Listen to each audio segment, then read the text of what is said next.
नमस्कार, मी Yamini Mahamunkar. Talk time या आमच्या खास कार्यक्रमात आपलं स्वागत. आज टॉक टाइम मध्ये आपला विषय आहे बिनाइन प्रोस्टॅटिक हायपरप्लासिया आणि ह्या विषयावर आपल्याला मार्गदर्शन करणार आहेत डॉक्टर चैतन्य देशमुख आणि डॉक्टर प्रवीण लड्ढा. विषयाला सुरुवात करण्यापूर्वी मी डॉक्टरांचा थोडक्यात परिचय करून देते. डॉक्टर चैतन्य देशमुख हे नागपूरमध्ये प्रसिद्ध यूरोलॉजिस्ट सल्लागार आहेत, तर डॉक्टर प्रवीण लड्ढा हे जालना येथील आशीर्वाद सुपर स्पेशालिटी हॉस्पिटल येथे यूरोलॉजिस्ट सल्लागार आणि एंड्रोलॉजिस्ट आहेत. डॉक्टरांचे या शो मध्ये मी स्वागत करते. डॉक्टर, तुमचं खूप खूप स्वागत. थँक्यू. डॉक्टर, आपला विषय आहे बिनाइन प्रोस्टॅटिक हायपरप्लासिया म्हणजेच बीपीएच. पण आपण पाहतोय की अनेकांना बीपीएच म्हणजे काय हे अद्याप माहीतच नाहीये. तर डॉक्टर चैतन्य, तुम्ही काय सांगाल, बीपीएच म्हणजे काय? तर बीपीएच म्हणजे काय हे समजून घ्यायच्या आधी आपल्या दर्शकांना माहित राहायला पाहिजे की प्रोस्टेट म्हणजे काय. तर प्रोस्टेट म्हणजे प्रोस्टेट नावाची एक ग्रंथी असते जी सगळ्या पुरुषांमध्ये असते आणि ती लघवीच्या पिशवीच्या खालती असते आणि त्याच्या मधोमधनं आपली लघवीची नळी जी लिंगातनं बाहेर पडते ती नळी त्या प्रोस्टेट नावाच्या ग्रंथीच्या आतमधनं जाते. तर एकदा 50शी क्रॉस झाली की जसं काही म्हातारपणाचे चेंजेस सुरू होऊन जातात आपल्या बॉडीमध्ये, काही चेंजेस जेव्हा सुरू होतात त्यातले काही चेंजेस आतमधून पण होतात आपल्या शरीरात. त्यातला एक चेंज असतो की ते प्रोस्टेटची ग्रंथी जी असते ती साईज मध्ये वाढायला लागते. जेव्हा ती साईज मध्ये वाढायला लागते तर त्यांनी ते लघवीची जी नळी असते जी प्रोस्टेटच्या मधोमधनं जाते त्याच्यावर प्रेशर येतं, ती बारीक व्हायला लागते. त्याच्यामुळे लघवीमध्ये काही ना काही प्रॉब्लेम सुरू होतात. तर हे प्रोस्टेटची जी वाढ असते त्याला आपण बीपीएच म्हणतो. जर बीपीएच हा जो इंग्लिश शब्द आहे तर बीपीएचचा जर फुल फॉर्म तुम्ही विचारलं तर बेनाइन प्रोस्टेटिक हायपरप्लासिया. तर बेनाइन शब्दाचा अर्थ असतो नॉन कॅन्सरस, म्हणजे नॉन कर्क जी वाढ असते त्याला आपण नॉन कॅन्सरस, त्याला बेनाइन म्हणतो. आणि प्रोस्टॅटिक हायपरप्लासिया म्हणजे प्रोस्टेटची वाढ. तर नॉन कॅन्सरस प्रोस्टेटची जी वाढ होते त्याला आपण बीपीएच असं म्हणून म्हणतो. नक्कीच डॉक्टर. तुम्ही आता जसं म्हणालात की प्रोस्टेट ग्रंथी असते, तर नक्की जे प्रोस्टेट ग्रंथी आहे त्याचं काम काय असतं, ते काय कार्य करतं? तर प्रोस्टेट ग्रंथी जी असते ही बेसिकली ही आपल्या बॉडीमध्ये पुरुषांमध्ये ही सेक्स ग्लँड म्हणून काम करते. या ग्रंथीचं कामच असं असतं की जे काही प्रजनन क्रियेसाठी जे काही शुक्राणू लागतात, जे धात लागतं, त्या धात मध्ये जे योगदान असतं ते प्रोस्टेट ग्रंथीचं असतं. तर थोडक्यात सांगायचं म्हणजे प्रोस्टेट ग्रंथीचं जे काही काम असतं ते तरुण वयामध्ये असतं आणि प्रजनन क्रियेमध्ये त्याचं कॉन्ट्रीब्युशन राहतं. डॉक्टर प्रवीण लड्ढा, मला तुमच्याकडे यायचं आहे. डॉक्टर, बीपीएच हा किती सामान्य आहे, काय सांगाल तुम्ही? बीपीएच प्रोस्टेट हा तर सर्व मेल्स मध्ये म्हणजे सर्व माणसामध्ये असतोच. हो. पण वयानुसार तो प्रोस्टेट हा वाढत असतो. तर 50 एज म्हणजे 50 वयापेक्षा जास्त लोकांमध्ये प्रोस्टेट ग्रंथी ही वाढण्याची शक्यता वाढली जाते. म्हणजे 50% लोकांमध्ये 50 वयापेक्षा जास्त लोकांमध्ये बीपीएच हा आढळून येतो. लक्षणं जरी नसले तरी बीपीएच ही त्यांच्याकडे ही डिसीजची प्रोग्रेशन चालू होऊ शकते. आणि वयाच्या 80व्या वर्षानंतर जर आपण स्टडी केली तर अप्रॉक्सिमेट म्हणजे अंदाजे अबाउट 80% लोकांमध्ये बीपीएच हा रोग आढळू शकतो आणि आढळतो. बरं. डॉक्टर चैतन्य, आपण पाहतो की कोणताही आजार होण्याआधी त्याची काही लक्षणं दिसून येतात. तर बीपीएच मध्ये अशी कोणती लक्षणं आहेत आणि रुग्णाला ते झालंय हे कसं ओळखायचं?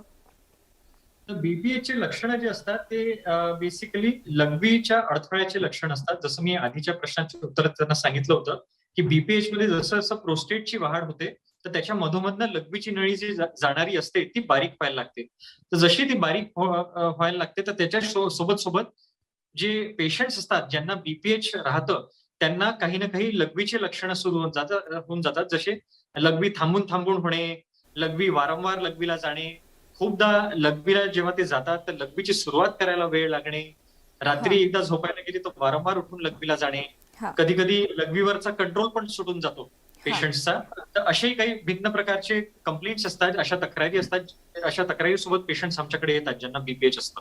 डॉक्टर, तुम्ही ही जी लक्षणं सांगितलात त्या लक्षणांनुसार बीपीएचचा धोका हा सर्वाधिक जास्त कोणाला असतो, म्हणजे एका ठराविक विशिष्ट वयोगटातील लोकांनाच होतो का? त्याच्याबद्दल तुम्ही सविस्तर मध्ये काय सांगाल? हो, तर जसं डॉक्टर लड्डांनी पण या प्रश्नाचं उत्तर दिलं होतं, हे बीपीएच जे पेशंट्स असतात त्यांचे सिम्पटम्स ते घेऊन येतात, जे तक्रारी ते घेऊन येतात ते टिपिकल 50 वर्षाच्या वरच्या वर्गातले लोक असतात. तर हे जे सिम्पटम्स असतात काही लोकांमध्ये एकदम 50शी टच केल्या हे सिम्पटम्स येऊ शकतात आणि काही लोक असेही असतात की ज्यांना 65 वय 70 वय पर्यंत सुद्धा काही त्रास होत नाही आणि त्याच्यानंतर सुरू होऊ शकतात ह्या गोष्टी. तर हे जे ऑनसेट ऑफ सिम्पटम जे आपण म्हणतो, जी सुरुवात असते तक्रारीची ती खूप व्हेरिएबल राहू शकते आणि आम्ही पॉप्युलेशन जे पेशंट पॉप्युलेशन आहे त्याच्यामध्ये आम्ही जे पेशंट्स बघतोय तर ते अक्रॉस द स्पेक्ट्रम आम्ही बघतो की 50ली पेशंट आहे, 60ली आणि 70 मधली आहे. काही पेशंट्स आम्ही असेही पाहिले ज्यांना वयाच्या 80-85 वर्षापर्यंत सुद्धा काही त्रास होत नाही आणि मग वय वर्ष 85 पासून त्यांना त्रास सुरू होतात. तर असं व्हेरिड स्पेक्ट्रम ऑफ एज ग्रुप असतं या पेशंट्सचं. तर या वयांमध्ये आपल्याला हे दिसतात. तरुण वयांमध्ये बीपीएचचे सिम्पटम्स येणं फार क्वचित आम्ही पाहतो, फार रेअर असतं आणि जर तसे सिम्पटम्स जर आले असतील तर आम्हाला मग दुसऱ्या पद्धतीने त्याची तपासण्या कराव्या लागतात. हा, नक्कीच डॉक्टर चैतन्य, तुम्ही बीपीएच मागील जी काही लक्षणं आहेत त्याबद्दल तुम्ही सविस्तरमध्ये सांगितलातच, पण डॉक्टर प्रवीण लड्डा, मला तुम्हाला विचारायचं आहे की बीपीएच होण्यामागे काहीतरी कारण असणार, मग ते नक्की कारण काय आहे? नेमके कारण आधीच काही समजू शकलेलं नाहीये. प्रामुख्याने कारण म्हणजे हार्मोनल चेंजेस हे प्रामुख्याने कारण मानले जातात. आणि जसं वय वाढतं तसंच आपले जसे की केस पांढरं होणे, अंगावर सुरकुत्या पडणे, तसाच प्रोस्टेट ही प्रकार की प्रोस्टेट हे फिजिओलॉजिकली स्वतःहून प्रकार हा वाढणे, त्याला प्रामुख्याने कोणतेही कारण जर सांगितलं गेलं तर असं कोणतेही कारण नाहीये. वयानुसार तो वाढणारी एक प्रोसेसर आहे. तर त्या मानाने तो वाढत असतो. 50 वर्षानंतर ते वाढत असतो आणि कोणाकोणाला लक्षणे दिसतात किंवा कोणाकोणाला लक्षणे नसतात. बरं, नक्कीच डॉक्टर चैतन्य, मला तुम्हाला विचारायचं जसं की तुम्ही आता याची बीपीएचची जी काही लक्षणं सांगितलात तर ते लक्षणांनुसार एखाद्या रुग्णाला ती लक्षणं दिसतायत तरी देखील त्या रुग्णाने त्या लक्षणांकडे दुर्लक्ष केलं तर त्याचे काय परिणाम होऊ शकतात? अगदी बरोबर. तर जेव्हा असे पेशंट्स असतात ज्यांना काही ना काही अशी लक्षणं सुरू असतात आणि ते त्याच्यावर दुर्लक्ष करतात, तर मग काय असतं ना की हळूहळू त्यांची जी सिव्हिअरिटी असते, त्याचा जो सिरियसनेस असतो तो वाढत जातो हळूहळू.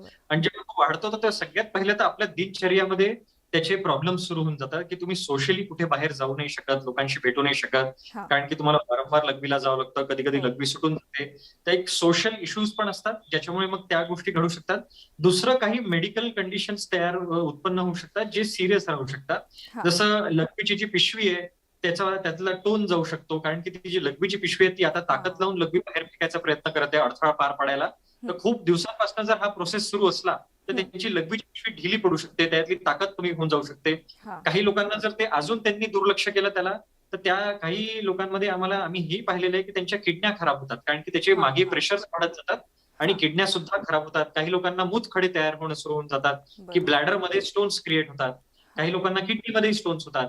त्याच्याशिवाय मग ब्लॅडरचा जो आकार असतो तो बिघडून जातो. तर त्यांनी पण जर त्याचा मग एका वेळेनंतर जर आम्ही उपचार जरी केला तर त्याच्यानंतर पण त्या पेशंटची लघवी व्यवस्थित होईल की नाही होईल हा एक प्रश्नच असतो. डॉक्टर चैतन्य, बीपीएचच्या लक्षणांवर आपण दुर्लक्ष केल्यावर त्याचे काय परिणाम होतील हे तुम्ही सविस्तरपणे सांगितलंतच. त्यानुसार रुग्णांनी त्याची काळजी घेणं गरजेचं आहे. ती लक्षणं आढळल्यास लगेचच डॉक्टरांचा सल्ला घेणं ही आवश्यक आहेच. तर त्यानुसार समजा तपासणी करायची असल्यास, रुग्णांना बीपीएच झालंय की नाही किंवा आहे की नाही याची तपासणी करायची असल्यास कोणती तपासणी करावी लागेल किंवा काही विशिष्ट कालावधीमध्येच ती करणं गरजेचं आहे का? नाही, तर याच्यासाठी बेसिकली ज्या कोणत्याही लोकांना हे बीपीएचचे लक्षणं दिसणं सुरू होऊन जातात, जेव्हा त्यांना स्वतःना जाणीव होते किंवा मला पण हेच सगळे लघवीच्या तक्रारी आहे जे काही आपण आता बोलतोय, तर त्यांना माझं त्यांच्याशी निवेदन हेच आहे की त्यांनी आपल्या जवळच्या युरोलॉजिस्टला जाऊन एकदा पहिले भेटायला हवं. की ते urologist is the right person ज्या लोकांना आपण जाऊन भेटावं आणि ते मग आपल्याला समोर त्याच्यावर गायडन्स देतात. त्याच्यावर त्याची काही पर्टिक्युलर टेस्ट असतात, काही तपासण्या असतात, त्या करून ते तुम्हाला सांगू शकतात की तुमचे जे लक्षण आहे ते बीपीएच मुळेच आहे की अजून काही कारण आहे. तर याच्यामध्ये पहिली गोष्ट जी दर्शकांनी करावी की जे काही पेशंट्स आहे ज्यांना असं वाटतं की त्यांना बीपीएच आहे त्यांनी आपल्या जवळच्या युरोलॉजिस्टला जाऊन भेटावं. डॉक्टर प्रवीण, मगाशी डॉक्टर चैतन्यनी आपल्याला सांगितलेलं की बीपीएच मध्ये मूतखडा होण्याची पण शक्यता असते किंवा अजून कर्करोग होण्याची शक्यता असते. तर डॉक्टर प्रवीण, तुम्हाला काय वाटतं की कर्करोगाचा सामनाही यामध्ये करावा लागतो का? म्हणजे कर्करोग होण्याची शक्यता असते का? दोन गोष्टी जाणून घ्याव्या लागतील. प्रोस्टेट वाढ होणे ही एक नॉन कॅन्सरस म्हणजे साधी म्हणजे बिनाईन होऊ शकतं किंवा कॅन्सरस वाढ होऊ शकतो म्हणजे कर्करोग होऊ शकतो. जेव्हा पण प्रोस्टेटची वाढ होते या वयात जी आपण चर्चा केली त्यामध्ये प्रामुख्याने 90% लोकांमध्ये हा नॉन कॅन्सरस म्हणजे साधी गाठ असते, साधी प्रोस्टेटची वाढ असते आणि अबाउट 10% मध्ये लोकांमध्ये ही गाठ कर्करोगाची असू शकते आणि त्या दोघांची लक्षणं सारखीच आहेत. त्याच्यामुळे आपण जसं देशमुख सरांनी म्हटलंय की आपण लवकरात लवकर युरोलॉजिस्टला भेटावं आणि प्राथमिक तपासणी, प्राथमिक एक्झामिनेशन लवकरात लवकर करून घेतलं तर आपल्याला एक अंदाजा येतो, एक माहित कळतं की ही गाठ जी आहे ती कॅन्सरस म्हणजे कर्करोगाची आहे किंवा साधी म्हणजे बिनाईन आहे आणि त्याच्यामुळे आपण त्याच्या पुढचा उपचार मग योग्य रीतीने आपण करू शकतो. कारण की जर कर्करोग जर असेल तर त्याचा थोडा उपचार एक वेगळ्या पद्धतीने करावा लागतो, आणि बिनाईन जर असले तर आपण वेगवेगळ्या प्रकारे त्याचा उपचार करू शकतो. हा, नक्कीच डॉक्टर. डॉक्टर प्रवीण, आपण तुमच्याकडे येणारच आहोत. डॉक्टर चैतन्य, जसं की आतापर्यंत जी काही माहिती तुम्ही दिली त्यावरून मूत्रपिंड निकामी होण्याची पण यात काही शक्यता असते का? हो, बिलकुल. म्हणजे जसं मी सांगितलं की ज्या लोकांना बीपीएचचे सिम्पटम्स खूप दिवसांपासून राहतात, म्हणजे त्यांनी त्याच्यावर दुर्लक्ष केलं, तर होतं काय की ही जी लघवीची पिशवी जी असते, जी पंप करून लघवीला बाहेर फेकणं ही त्याची क्रिया असते. तर जेव्हाही कधी त्यांना लघवीच्या पिशवीला समोर अडथळा लागतो लघवी बाहेर फेकण्यामध्ये, तर लघवीच्या पिशवीला जास्त ताकद लावून ती लघवी बाहेर फेकावी लागते. जेव्हा हीच प्रक्रिया खूप दिवसांपासून सुरू असते, नाही तर खूप वर्षांपर्यंत चालू राहते, तर एका वेळानंतर ती लघवीची पिशवी थाकायला लागते. तर जी लघवीची पिशवी आहे ती it is nothing but a muscular bag, मसल्सची पिशवी आहे ती.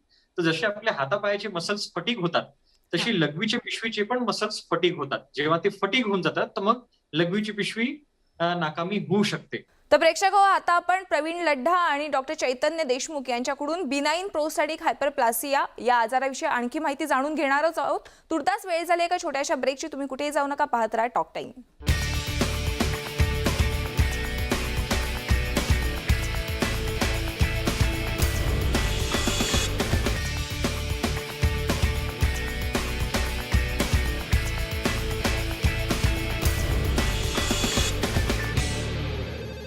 टॉक टाइम मध्ये तुमचं पुन्हा एकदा स्वागत. आपण डॉक्टर प्रवीण लड्ढा आणि चैतन्य देशमुख या डॉक्टरांकडून बिनाईन प्रोस्टॅटिक हायपरप्लासिया या आजाराविषयी सखोल माहिती जाणून घेतोय. प्रत्येक आजाराच्या मागे निदान असतात, तर बीपीएच वर निदान काय आहेत आणि यासाठी कोणकोणते तपासण्या कराव्या लागतात? डॉक्टर प्रवीण, काय सांगाल तुम्ही? हो, जसं की सर्वात प्रामुख्याने आधी आपण सर्वात युरोलॉजिस्टला भेटावं. त्यांनी प्राथमिक तपासणी केल्यानंतर त्याला एक अंदाज येईल की या पेशंटला बीपीएच खरंच आहे किंवा नाही. त्याच्यानंतर काही रक्त तपासणी आहेत, आणि सर्वात महत्वाची तपासणी म्हणजे सोनोग्राफी. सोनोग्राफीमध्ये प्रोस्टेटची साईज 1 ग्राम मध्ये दिल्या जाते, आणि लघवी केल्यानंतर किती लघवी आतमध्ये लघवीच्या पिशवीत राहते, हे 2 प्रामुख्याने जे आहेत त्याच्यावर उपचार पद्धती चालू केल्या जातात. आणि तसेच पीएसए, सिरम पीएसए ही रक्त तपासणी असते. त्यावर एक अंदाज येतो आपल्याला की ही गाठ जी आहे ती कॅन्सरस आहे किंवा बिनाईन आहे, एक अंदाजा युरोलॉजिस्ट बांधू शकते. आणि उरलेल्या तपासण्यामध्ये नॉर्मल क्रिएटिनिन म्हणजे किडनीची फंक्शन टेस्ट, आणि युरोफ्लोमेट्री म्हणजे एक आपला हार्टचा कसा ईसीजी असतो तसाच एक युरिन करताना एक ईसीजी म्हणजे ग्राफ घेतला जातो. त्याच्यावरून एक अंदाजा बांधला जातो की युरिनचा रस्ता, जो लघवीचा जो रस्ता आहे, जो मार्ग आहे, तो ब्लॉकेज मध्ये मोडतो किंवा नाही मोडत. त्याच्यावर ह्या 4 तपासण्या आपल्याला एक अंदाज बांधून पुढची उपचार पद्धती आपल्याला त्याला सांगता येते. हा, नक्कीच डॉक्टर प्रवीण, तुम्ही आता वेगवेगळे तपासण्या कोणत्या करू शकतो ते सांगितलातच, पण आपण पाहतोय की मार्केटमध्ये अनेक उपचार पद्धती आल्या आहेत. तर डॉक्टर प्रवीण, तुम्ही काय सांगाल की त्या कोणत्या उपचार पद्धती आहेत? वेगवेगळ्या उपचार पद्धती आहेत आपल्या मार्केटमध्ये. प्रामुख्याने लक्षणे बघून, लक्षणे ही सौम्य प्रकारची आहेत किंवा मध्यम प्रकारची आहेत किंवा गंभीर प्रकारची आहेत. सौम्य प्रकारची जर लक्षण असेल तर प्रामुख्याने त्याला वॉचफुल वेटिंग म्हणतो आम्ही, लाईफस्टाईल मॉडिफिकेशन. म्हणजे कमी प्रमाणात चहा घेणे, मद्य सेवन असेल तर कमी करणे किंवा बंद करणे, regular exercise, regular health checkup, regular blood test या आपण जरूर केल्या पाहिजे. जर मध्यम प्रकारचे जर लक्षणं असतील तर तुम्हाला एक मेडिकल ट्रीटमेंट म्हणजे टॅबलेट चालू केल्या जाते प्रोस्टेटसाठी. ही टॅबलेट आपल्याला रेग्युलर रोज घ्यावे लागेल, संध्याकाळी, मोस्ट प्रामुख्याने रात्रीच्या वेळेस. आणि मग जर या टॅबलेटनी जर आराम मिळत असेल तर हे आपण लाईफ लॉंग हे टॅबलेट्स घेऊ शकतो. खूपदा पेशंटला या टॅबलेट्सवर, या गोळ्यावर समाधानकारक भेटते. आणि जर ज्या वेळेस या टॅबलेट घेऊन सुद्धा पुन्हा पुन्हा त्रास होत असेल किंवा जर गंभीर प्रकारची लक्षणं येत असतील, जसं की मूतखडा, किडनी फेल्युअर होणे, लघवीतून रक्त येणे, तर आपल्याला सर्जरी, आम्ही शस्त्रक्रिया ऍडवाइस किंवा शिफारस करतो. हा, नक्कीच डॉक्टर चैतन्य, आता जसं की डॉक्टर प्रवीण यांनी सांगितलं की कोणकोणत्या तपासण्या किंवा कोणकोणत्या उपचार पद्धती आल्या आहेत ते त्यांनी आपल्याला सविस्तरमध्ये सांगितलंच आहे. पण डॉक्टर चैतन्य, बीपीएचने ग्रस्त असलेल्या रुग्णांना काही औषधंही घ्यावी लागतात, त्यावरही डॉक्टरांनी आपल्याला सांगितलं. तर ती औषधं किती काळासाठी घ्यावी लागतात किंवा कोणकोणती औषधं घ्यावी लागतात, काय सांगाल तुम्ही यावर सविस्तरमध्ये? याच्यामध्ये बेसिकली औषधं जे असतात ते काही ठराविक औषध असतात. आता त्याचा जो काळ असतो, तो काळ ठरवायचा जो प्रश्न असतो तो बेसिकली पेशंटवरही अवलंबून राहतो. पण आम्ही जेव्हाही मेडिकल मॅनेजमेंट चालू करतो बीपीएच साठी, तर सुरुवातीला जेव्हा आम्ही औषधं सुरू करतो तर त्यांना परत फॉलोअपला बोलवतो पेशंट्सला. हा. त्याच्यामध्ये हे फक्त पाहण्यासाठी की बुवा जे काही औषध आम्ही सुरू केलेले आहे त्या औषधांचा काही इफेक्ट आला पण आहे की नाही, त्यांना त्या औषधांनी फायदा मिळाला पण आहे की नाही हे हा. बघण्यासाठी. हो. जर या पेशंट्सला मेडिकेशन्सनी जर फायदा मिळत असेल, जर त्यांना इम्प्रुव्हमेंट दिसत असेल आपल्या लघवीच्या प्रॉब्लेम्समध्ये, तर मग असे पेशंट्स मेडिकल मॅनेजमेंटलाच रिस्पॉन्ड करतात. मग अशा पेशंट्सला आम्ही लाईफ लॉंग ड्रग थेरपीवर आम्ही ठेवतो. त्याचे जे औषध असतात ते लाईफ लॉंग घ्यायचे असतात. जसं बरं. आपण डायबिटीज ब्लड प्रेशरसाठी जेव्हा गोळ्या सुरू होतात तर ते आपण कायमच्या खातो. तर तसंच बीपीएचच्या गोळ्या पण ज्या असतात जर ते आपल्याला फायदा देत असतील तर मग ते आपण कायमच्या घ्यायच्या आणि टाइम टू टाइम युरोलॉजिस्ट जवळ जाऊन चेकअप करून घ्यायचे आपले. हेच खात्री करून घ्यायला की जे औषधं सुरू आहे त्या औषधांनी आपले लघवीचे प्रॉब्लेम्स कम्प्लिटली कंट्रोलमध्ये आहे की नाही आहे. काही कारण की हे फॉलोअप हा याच्यासाठी महत्वाचा असतो कारण की आम्ही हेही पाहिलंय की ज्या लोकांना फायदा मिळणं सुरू होऊन जातो औषधांनी, समोर जाऊन काही लोकांना काही महिन्यांनी नाही तर काही वर्षांनी हे औषधं काम करणं कमी करून टाकतात, नाहीतर काम करणं पूर्णपणे बंद करून टाकतात. असं जर झालं तर मग खूपदा पेशंट्स आमच्याकडे येतात की ते औषधं सुरू आहे पण फायदा काही होत नाहीये. मग अशा पेशंटला आम्ही जो दुसरा विकल्प आहे सर्जरीचा जो ऑप्शन आहे तो आम्ही त्यांना देतो. म्हणण्याचा अर्थ आहे की त्या पेशंट्सला मेडिकल मॅनेजमेंटवर ठेवलं तर लाईफ लॉंग ठेवतो, पण त्यांना क्लोज फॉलोअप मध्ये पण ठेवतो आम्ही. बरं बरं, नक्कीच डॉक्टर प्रवीण, जसं की आता डॉक्टर चैतन्य यांनी सांगितलं की काही औषधं असतात ही लॉंग टर्मसाठी पण घ्यावी लागतात किंवा काही शॉर्ट पिरियडसाठी पण. जी लॉंग टर्मसाठी औषधं असतात तर आपण पाहतो की बाजारात असे अनेक औषधं आहेत की त्यांचे दुष्परिणाम, साईड इफेक्ट्सही आपल्याला बघायला मिळतात. तर बीपीएच मध्ये जी काही आपण लॉंग टर्मसाठी औषधं घेणार आहोत त्यांचे काही दुष्परिणाम आहेत का? हो, खूप चांगला प्रश्न आहे. कारण की प्रत्येक पेशंटला जेव्हा वाटतो की मी लाईफ लॉंग मला मेडिकेशन घ्यायचं आहे, तो सर्वात आधी विचारतो की खरं त्याचे सर डॉक्टर सर याचे काही साईड इफेक्ट्स किंवा ऍडव्हर्स इफेक्ट्स आहेत का. पण या टॅबलेट्सचे फायदेच असते आणि दुष्परिणाम खूप कमी प्रमाणात आपण सांगू शकतो. दुष्परिणाम जर म्हटलं तर कदाचित हलकंसं डोकं दुखणे, फटीग म्हणजे हलकीशी कमजोरी वाटणे आणि रेट्रोग्रेड इजॅक्युलेशन म्हणजे धातू बाहेर कमी प्रमाणात पडणे. पण आजकाल ज्या मेडिसिन्स आल्यात मार्केटमध्ये, ज्या मेडिसिन्स येतात नवीन नवीन फार्मास्युटिकल कंपनीतून, त्याच्यामुळे ऍडव्हर्स इफेक्ट साईड इफेक्ट हे कम्प्लिटली नाहीसे होत आहेत आणि फायदाच फायदा आपल्याला दिसतोय. म्हणजे खूप 1% लोकांमध्ये आपल्याला वाटतं की दुष्परिणाम लोकांना दिसत आहेत, पण असं कधी घडलेलं नाही की ऍडव्हर्स इफेक्टमुळे आपल्याला टॅबलेट्स किंवा गोळ्या बंद कराव्या लागतात. त्याच्यामुळे लाईफ लॉंग मेडिकेशन ह्या सेफ म्हणून मानल्या जातात बीपीएच मध्ये.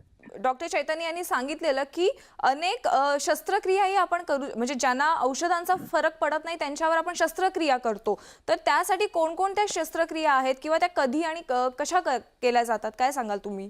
प्रामुख्याने आजच्या काळात शस्त्रक्रिया या सर्व काही एंडोस्कोपीली होतात. ओपन म्हणजे टाक्याचे ऑपरेशन सध्या कुठेही करत नाही किंवा कोणी करायची गरज पडत नाही. एंडोस्कोपिकली मेनली प्रामुख्याने सर्वात कॉमनली सर्जरी सर्वात केली जाते ती आहे TURP म्हणतो आपण त्याला, trans urethral resection of prostate. लघवीच्या मार्गातून एक दुर्बीण टाकून जो प्रोस्टेट अडथळा करतोय निर्माण लघवी बाहेर येण्यासाठी, त्या प्रोस्टेटच्या भागाला पूर्णपणे चिप्सद्वारे कट करून पूर्णपणे काढल्या जातात आणि त्याच्या लघवीची नळी ठेवल्या जाते 2 ते 3 दिवस आणि त्यानंतर पेशंट सेकंड डेलाही पेशंट घरी डिस्चार्ज होऊन जातो. म्हणजे आजच्या काळात ही डे केअर सर्जरी मानल्या जाते. ऍडमिशन आले, ऑपरेट केला आणि घरी दुसऱ्या दिवशी घरीही परत जाऊ शकतात. तर त्यामुळे आज ऍडव्हान्स टेक्नॉलॉजीमुळे या सर्जरी खूप शस्त्रक्रिया खूप काही साध्या प्रमाणात आणि सोप्या प्रमाणात होत आहेत. डॉक्टर चैतन्य, आता की जसं की आपल्या डॉक्टर प्रवीण यांनी सांगितलं की कोणकोणत्या प्रकारच्या शस्त्रक्रिया आहेत आणि त्या कशा केल्या जातात, तर या शस्त्रक्रिया केल्यानंतरही रुग्णांना काही काळजी घ्यावी लागणार आहे का? हो, तर जसं म्हणजे सर्जरी एकदा झाली की सर्जरी केल्यानंतर आम्ही जसे काही ऍडवाइसेस, लाईफस्टाईल मॉडिफिकेशन म्हणून काही ऍडवाइसेस आम्ही देतो बीपीएचच्या पेशंट्सला. तर त्याच्यामध्ये त्यांना बेसिकली जे पेय पदार्थ आहे, लिक्विड डाएट जो म्हणतो आपण, त्याचं प्रमाण कमीत कमी ठेवलेलं बरं. आणि त्यातल्या त्यात संध्याकाळी 6-7 वाजेनंतर जेव्हा ऍक्च्युअली घरातले टेम्परेचर्स वगैरे कमी असतात तर आपल्या शरीराची जी लिक्विड रिक्वायरमेंट असते, पाण्याची जी रिक्वायरमेंट असते ती कमी होऊन जाते. तर त्या पद्धतीने ते कमी ठेवणे हा एक सल्ला मी नेहमी आपल्या सगळ्या पेशंट्सला देतो, इव्हन ऑपरेशन झाल्यानंतर सुद्धा. त्याच्याशिवाय ऑपरेशन झाल्यानंतर पण लघवीचा जो फ्लो आहे तो कसा आहे त्याचं एक असेसमेंट करायला पाहिजे. बरं, नक्कीच डॉक्टर प्रवीण, शस्त्रक्रिया झाल्यानंतर, कोणतीही शस्त्रक्रिया झाल्यानंतर तो रोग पुन्हा उद्भवण्याची शक्यता आपल्याला अनेकदा पाहायला मिळते. तर ह्या बीपीएच मध्ये पण शस्त्रक्रिया झाल्यानंतर बीपीएच पुन्हा होण्याची शक्यता आहे का? पुन्हा होण्याची संभावना खूप कमी आहे, रेअर आहे. कारण की आपण पूर्णपणे जो ऑब्स्ट्रक्ट करतोय, जो ब्लॉक करतोय रस्ता, आपण ते पूर्णपणे काढून घेतो. पण असं म्हटलं जातं की सर्जरी जर चांगल्या प्रकारे केली गेली असेल तर हा सर्जरी उद्भवण्याची शक्यता खूप कमी, म्हणजे 15 ते 20 वर्ष हा शक्यता उद्भवत नाहीत. हा. तर 15 ते 20 वर्षानंतर पर्यंत आराम मिळू शकतो, कोणत्याही टॅबलेट्स किंवा कोणत्याही गोळी न घेता, आणि शस्त्रक्रियेची गरजही पडत नाही. तर एका वेळेस शस्त्रक्रिया चांगल्या प्रकारे केली गेली तर. डॉक्टर प्रवीण, सर्वात महत्त्वाचा प्रश्न की ज्यांना BPH आहे किंवा ज्यांना नाहीये पण होऊ नये यासाठी काही पथ्य पाळली पाहिजेत का, किंवा त्याच्या काही जीवनशैलीमध्ये बदल करायला पाहिजे का, काय सांगाल तुम्ही? आता होऊ नये यासाठी आपल्याकडे काही मार्ग नाही आहेत, कारण की ही एज रिलेटेड प्रोसिजर आहे. जसं जसं वय वाढणार तसं प्रोस्टेट वाढतच जाणार आहे. त्याच्यामुळे प्रोस्टेट कमी करण्यासाठी आज तो कोणत्याही टॅबलेट्स किंवा कोणत्याही गोळी नाही आहेत की आपल्यामुळे प्रोस्टेट कमी होते. पण जेव्हा त्यांना त्रास होतो तेव्हा आपण टॅबलेट्सद्वारे त्यांना प्रयत्न करतो की त्या गोळी तिथला आजार तिथंच थांबावा त्यांना पुढे कोणत्याही शस्त्रक्रियेची किंवा दुसऱ्या कॉम्प्लिकेशन गुंतागुंतीची संभावना नसावी. आणि लाईफस्टाईल मॉडिफिकेशन म्हणजेच मी आधीपर्यंत परत एकदा सांगतोय, चहा कमी घेणं रात्रीच्या वेळेस, मद्यसेवन कमी करणे, रेग्युलर एक्सरसाइज, आणि आपण रात्रीच्या वेळेस जेव्हा रिटायर लाईफ असते 60 वर्षाच्या नंतर, तेव्हा रात्रीच्या वेळेस पाणी सेवन टाळणे, कमीत कमी घेणे. त्यामुळे आपल्याला भरपूर तर सवय असते, भरपूर तर पेशंट माझ्याकडे येतात रात्री 2-2 तांब्या ग्लास पिणे किंवा अर्धा जग पाणी पिणे, की तेव्हा कोणीतरी सांगितलेलं असतं की पाणी पिण्यामध्ये चांगलं असतं. त्यामुळे त्यांना रात्रभर झोप येत नाही आणि त्यांना रात्र लघवीला जावं लागतं वारंवार. त्याच्यामुळे रात्री एकदा जेवण लवकर केलं की पाणी एक लिमिटेड अमाऊंट मध्ये पिलं तर सकाळपर्यंत पाण्याचं सेवन टाळावं, माझी एक सगळ्यांना एक विनंती आहे. डॉक्टर चैतन्य आणि डॉक्टर प्रवीण, आज तुम्ही आमच्या प्रेक्षकांना बिनाइन प्रोस्टॅटिक हायपरप्लासिया या आजाराविषयी तुम्ही सखोल माहिती दिली, त्याबद्दल खूप खूप धन्यवाद. तर प्रेक्षक हो, आज आपण बिनाइन प्रोस्टॅटिक हायपरप्लासिया या आजाराविषयी डॉक्टर चैतन्य आणि डॉक्टर प्रवीण लड्डा यांच्याकडून सखोल माहिती जाणूनच घेतली आहे. आज वेळ झाली आपल्याला इथेच थांबण्याची, मात्र तुम्ही कुठेही जाऊ नका, पाहत राहा न्यूज 18 लोकमत.